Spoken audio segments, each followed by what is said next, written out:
네, 보신 것처럼 지난 주말 강원도 강릉시 강문동의 성난정에서 발생한 화재 잔불을 정리하던 소방관 2명이 무너진 건물에 매몰돼 사망하는 안타까운 소식이 있었습니다. 네, 이번 사고를 계기로 소방관들의 열악한 처우가 도마 위에 올랐습니다. 이영주 서울시립대 소방방지학과 교수와 함께 관련 내용 자세히 짚어보도록 하겠습니다. 어서 오십시오. 어서 오세요. 네, 안녕하십니까. 저희가 이제 앞서서 뉴스로도 확인하면서 참 안타깝다는 생각을 했는데요. 특히나 이 정년 1년 남겨둔 베테랑분과 들어간 지 얼마 안 된 새내기, 그러니까 고참과 신참이어서 더욱더 안타까움을 주고 있습니다. 예, 뭐 대부분 이런 이제 희생되는 이런 사고들을 보면은요, 예. 또 유독 성실하시고 또 이렇게 남다른 책임감을 가진 아주 좋으신 분들이 이렇게 희생을 당하시는 경우들이 있어서 좀 더 많이 안타까움이 더하는데요. 그렇습니다. 예. 그래서 이번 화재 같은 경우에서 사고로 사망하신 이영욱 소방이, 그다음에 이제 이호원 소방사, 굉장히 동료들이나 또 이제 조직 내에서 신망이나 이런 좋은 긍정적인 평가를 받고 계신 분들이었는데요. 예. 또 이영욱 소방이 같은 경우는 공교롭게도 이제 1년 후에 이제 이 정년퇴직을 앞둔 분이고, 또 이를테면 또 이호원 소방사 같은 경우는 또 이제 이 소방관이 된 지 1년 정도 된 이런 아주 소방관들이었는데요. 그래서 이러한 분들이 사실은 이제 소방 활동 상황, 이런 상황 속에서 이렇게 이제 이런 희생을 당하시는 것들은 상당히 조직 내에서도 그렇고 일반적인 국민들 이 입장에서도 봤을 때 굉장히 안타까움을 더하고 있습니다. 네, 네. 뭐 화재 원인은 아직 밝혀지지 않고 있나요? 예, 실제로 지금 현재는 아직까지는 화재 원인이 밝혀지지 않았고요. 경찰이랑 소방당국에서 이제 조사가 들어갔는데요.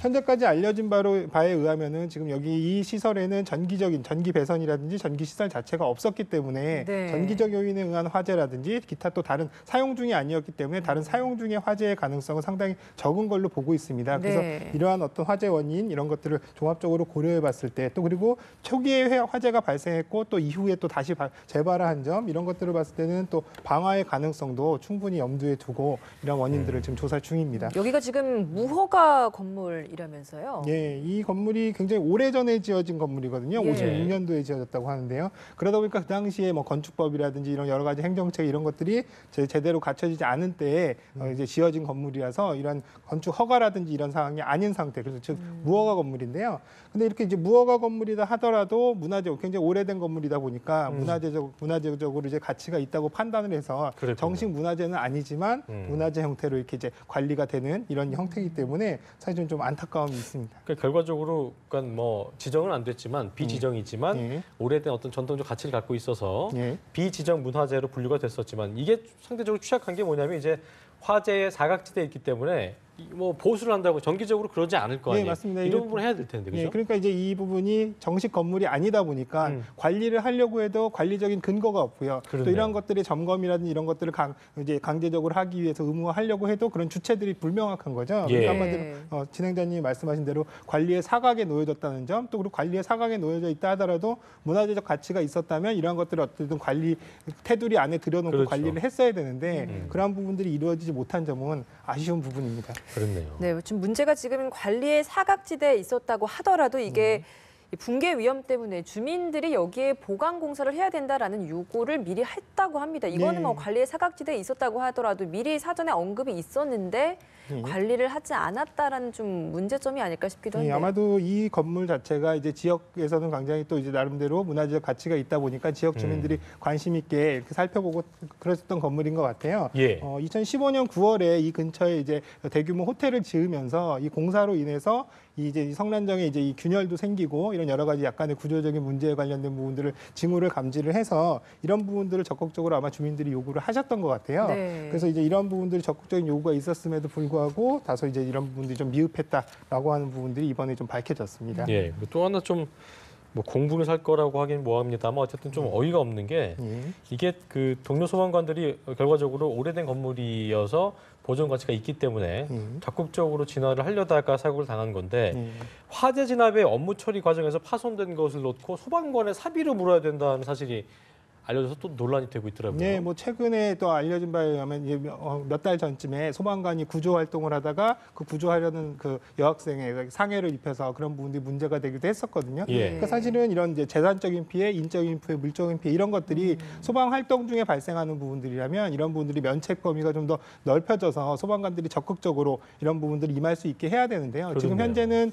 이런 활동 과정에서도 당연히 필요한 부분이라 하더라도 소방관 개인이 그러한 부분들의 필요성을 또 입증을 해야 되고요. 그런 것들을 소명하는 이런 과정들, 또 이런 것들에 대해서 이제 보상 지원을 받는 과정, 이런 것들이 굉장히 복잡하고 어렵기 때문에 이런 부분들을 소방관 개인이 그냥 사비로 물든지 사적으로 해결하는 이런 경우들도 상당히 많이 있거든요. 그래서 이런 부분들은 소방 활동의 어떤 위축을 가져올 수도 있고요. 또 소방관이 소방 이 업무를 수행하면서 다소 소극적이 될 수 있는 그런 소지가 있습니다. 예. 이 소방관에 대해서 정부의 지원은 그럼 좀 어느 정도로 이루어지고 있나요? 지금 소방에 관련된 부분이나 재난안전조에 관련된 부분들은 뭐 세월호 사고 이후에 굉장히 많은 부분 외형적으로 굉장히 크게 확대가 됐는데요. 네. 외형적으로 확대가 된 것 이외에도 사실은 소방관이 현장 활동을 하는데 각각 개인적인 부분이나 정신적인 부분, 심리적인 부분 이러한 부분들에 대한 처우라든지 또 개선의 여지가 아직도 많이 남아 있거든요. 네. 근데 대부분 우리들이 생각하기에는 많은 분들이 이를테면 급여를 올려주거나 이를테면 근무 환경을 개선시켜주거나 이렇게 좀 물리적인 부분에 굉장히 아직까지는 국한이 되어 있거든요. 네. 그래서 이런 부분들을 물리적인 부분의 어떤 처우는 상당 부분 도달을 했지만 아직까지 그러한 부분들의 세밀한 부분들이라든지 또 소방관이 실제로 이 체감할 수 있게끔 하는 어떤 이런 실질적인 처우 개선들은 후속적으로 계속 이루어져야 될 그런 수준입니다. 저희가 이제 뭐 화재 현장에서 당연히 부상자나 사망자들이 있을 거기 때문에 또 그분들을 구하러 간다고 한다는 게 좀 어려운 정신적으로 굉장히 좀 고통스러울 수 있는 부분인데 이런 것 때문에 실제로 큰 트라우마를 겪는 분들이 많다고 하던데 이런 거에 대한 지원도 방금 전에 얘기하신 연장 될 수 있겠지만 결과적으로 그런 거 지원이 별로 없다고 하더라고요. 보니까요. 네, 실제로 사실 이제 소방관 직무상 이를테면 이제 구조자의 어떤 부상이라든지 사망을 본다든지 또 같은 동료의 어떤 사망이나 부상 또 본인의 피해 이런 부분들은 상당히 많이 겪게 되는 아주 특수한 직종군인데요.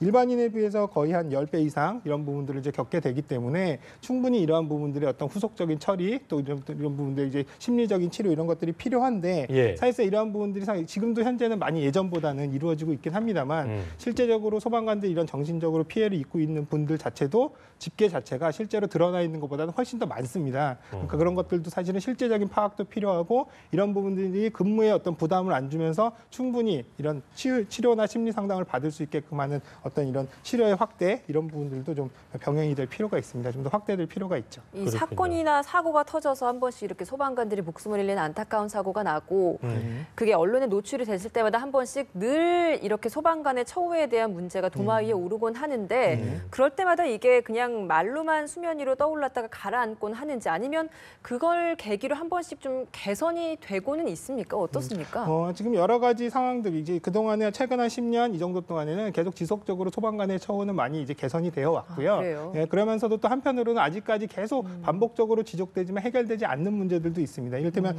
우리가 큰 대형 재난을 겪거나 또 소방관의 희생을 겪거나 이럴 때 여러 가지 소방에 대한 어떤 재원의 마련이라든지 투자의 확대라든지 여러 가지 것들은 얘기가 되면서도 사실 실제적인 현장에서 이분들이 느낄 수 있는 어떤 처우 개선이라든지 실질적인 효과 이런 부분들에서는 아직까지 좀 미흡한 부분들이 있거든요. 그래서 이런 부분들은 우리가 좀 더 낮은 시각에서 소방관 현장 활동을 하시는 분들의 눈높이에서 그분들이 정말 필요로 하는 것들이 무엇인지 이런 부분부터 좀 더 근본적인 부분부터 좀 차근차근 짚어가야 되지 않을까 싶습니다. 이 노후화된 장비를 사용하기도 하고 또 우리나라는 지금 사비로 업무 처리를 통해서 업무 처리 과정에서 파손된 것들은 사비로 또 물어야 하는 상황이라고 듣고 있는데 외국에도 이렇습니까? 외국 사례는 어떻습니까? 우리가 가장 이제 대표적으로 얘기하는 나라가 미국이나 일본 이런 나라들인데요. 우선 가장 기본적으로 소방관들이 재난이나 이런 현장에서 사망하는 비율을 봤을 때 우리나라의 절반 이하입니다. 실제적으로. 그렇다 보면 일단 소방관의 개인적인 방호라든지 안전에 관련된 부분들은 우리나라보다 훨씬 높은 수준에 있다고 볼 수 있고요.